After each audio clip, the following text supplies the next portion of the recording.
Pessoal, nessa aula de funções oxigenadas aqui, eu vou falar de 3 grupos funcionais que são hidroxilados, né? Na aula passada eu falei de álcool, que é uma função hidroxilada, e aqui eu vou falar do enol, do fenol e do éter, as características, algumas coisas que a gente tem que estar atentozinho aí. Primeira coisa do enol, o que seria um enol? Um enol, pessoal, é bem simples, ó. É diferente do álcool. O enol seria você ter uma hidroxila ligada a um carbono, né, aberto, uma cadeia aberta contendo uma dupla ligação, ou seja, uma insaturação.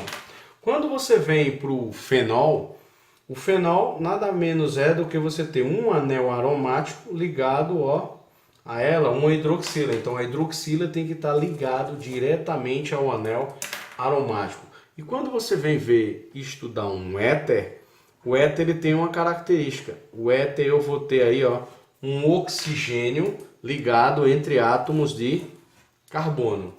Então, a primeira coisa que você tem que lembrar é que são hidroxilados. Muita gente diz assim, ah, mas o éter ficou um oxigênio, cadê o hidrogênio? O éter é isso, ó. Vem da hidroxila, mas é porque a hidroxila perdeu o quê?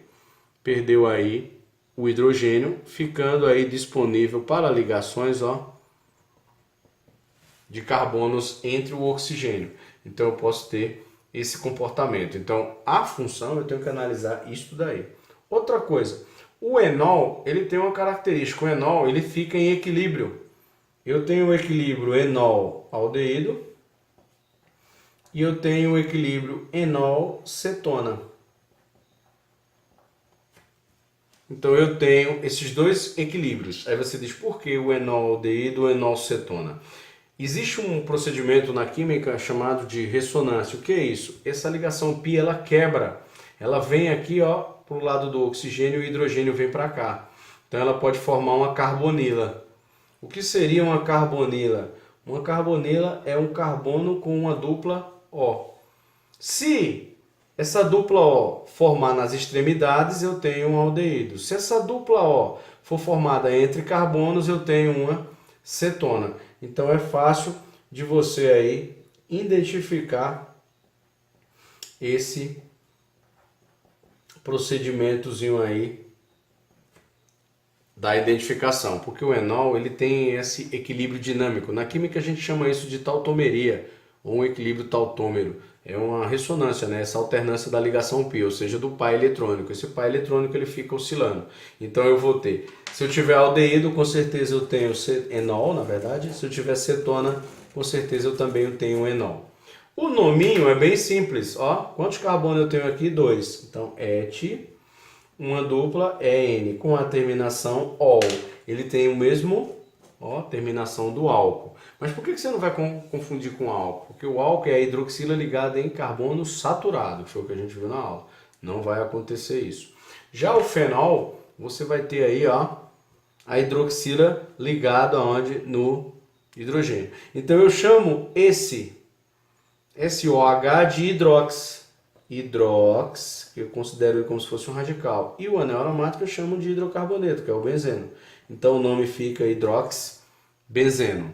Eu posso também trabalhar numerando, eu posso ter aí 2 hidroxilas, então eu vou numerar, número 1, número 2, porque eu tenho tanto no sentido horário e anti-horário, são vizinhas, né? 1, 2, então eu chamo 1,2 de hidrox e o nome do anel aromático, benzeno. 1,2, são 2 de, o nome dele eu chamo de hidrox e o anel aromático, benzeno. O fenol ele foi muito utilizado como um bactericida, porque ele, para micro-organismo, ele prejudica mesmo, ele é horrível para o micro-organismo. Então, antigamente os equipamentos cirúrgicos, eles eram todos utilizados, a gente sempre utilizava fenol.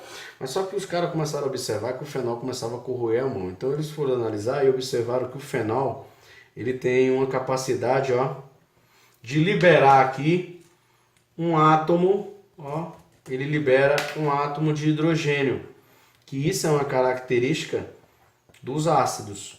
Então, os fenóis são ácidos. Ele tem muita aplicação na parte de bactericida, então ele é muito usado nos desinfetantes na indústria química. Então, esse fenol a gente tem que ter um cuidadozinho só na hora de dar esses nominhos. Lembrando que eu posso ter fenol, por exemplo, com radicais, metil, por exemplo, posso. Eu posso sim ter esse tipo de comportamento. Aí, o que eu devo fazer para numerar? Então, o grupo funcional é a prioridade, que é o que faz ele ser fenol. Então, eu vou começar por ele. 1, 2, 3. Por que eu optei pelo sentido anti-horário? Porque aí o PAC manda você escolher um sentido que sempre deixe os radicais com o menor número possível. Então, é só você citar em ordem alfabética. Esse radical aqui é chamado de radical metil.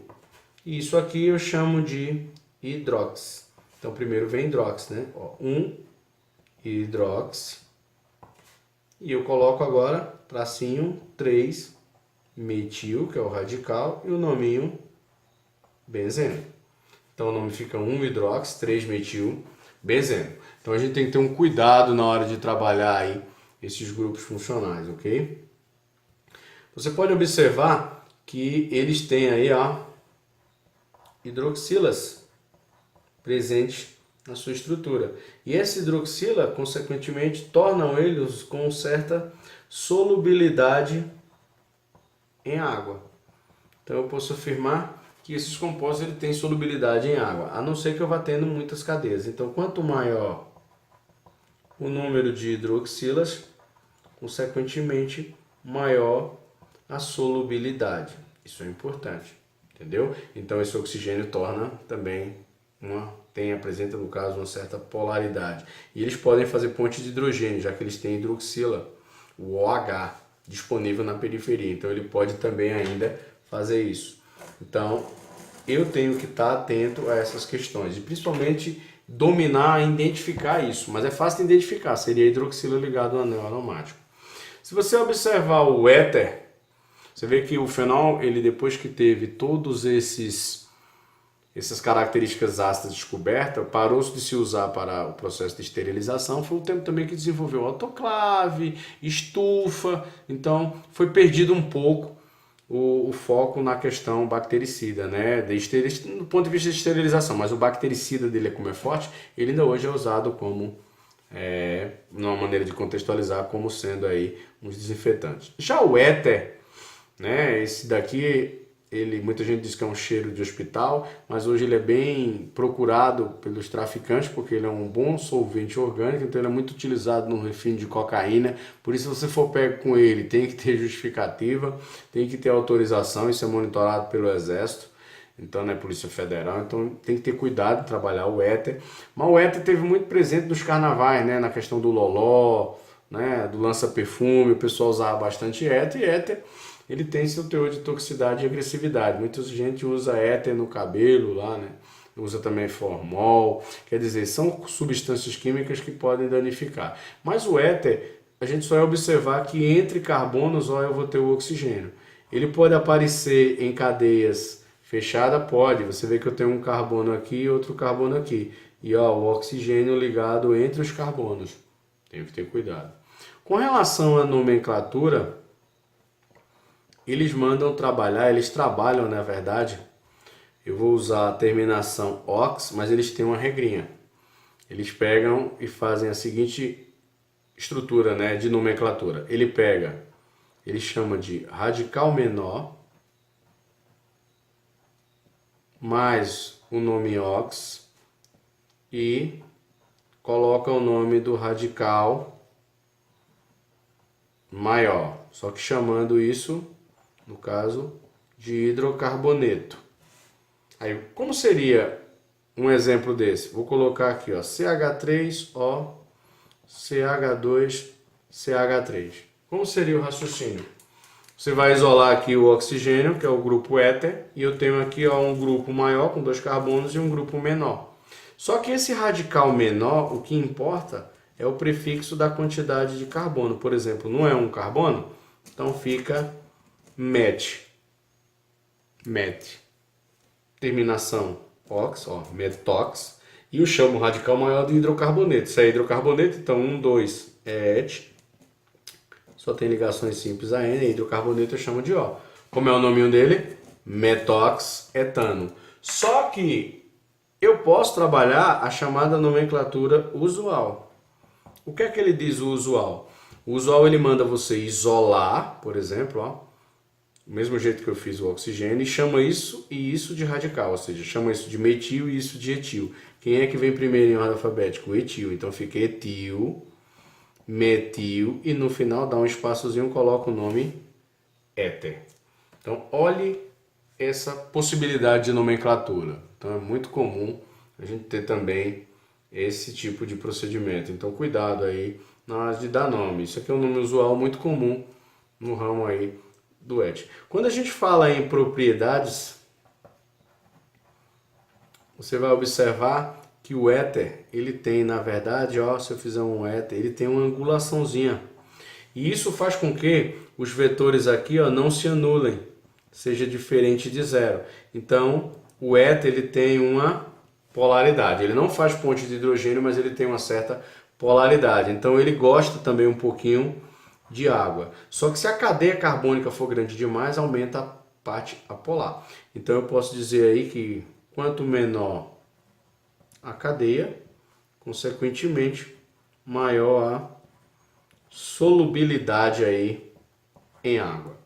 Ponto de fusão, ponto de ebulição para enol, fenol e éter é aquele mesmo raciocínio.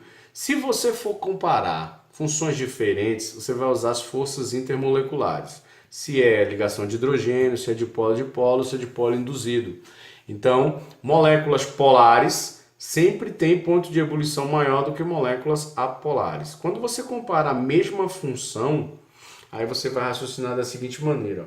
Se eu trabalhar a mesma função, quando eu trabalho a mesma função química, por exemplo, se eu estiver comparando aqui enol com enol, eu não estou trabalhando enol, fenol, fenol e éter, eu estou trabalhando enol com enol. Então eles têm a mesma polaridade. O que é que vai fazer ter um ponto de ebulição maior? A massa. Quanto maior a massa, maior o ponto de ebulição. Isso não muda nunca. É mais pesado, mais energia para evaporar. Para romper essas ligações eu vou gastar muito mais energia. Cuidado com isso daqui, que isso aqui faz muita gente perder aí e se atrapalhar todo. Então, maior a massa. Aí você diz, professor, e como é que eu vou saber se maior a massa? Bem simples, uma regra prática, você analisa o número de carbonos. Então, quanto maior esse número de carbonos, consequentemente, maior o ponto de ebulição. Ok? É um resumozinho bem prático, dá para revisar, entender aí mais ou menos as funções e não se perder aí no possível Enem, no possível identificação. Tanto a nomenclatura como as propriedades e aí o grupo funcional, ok, pessoal? Beleza, até a próxima.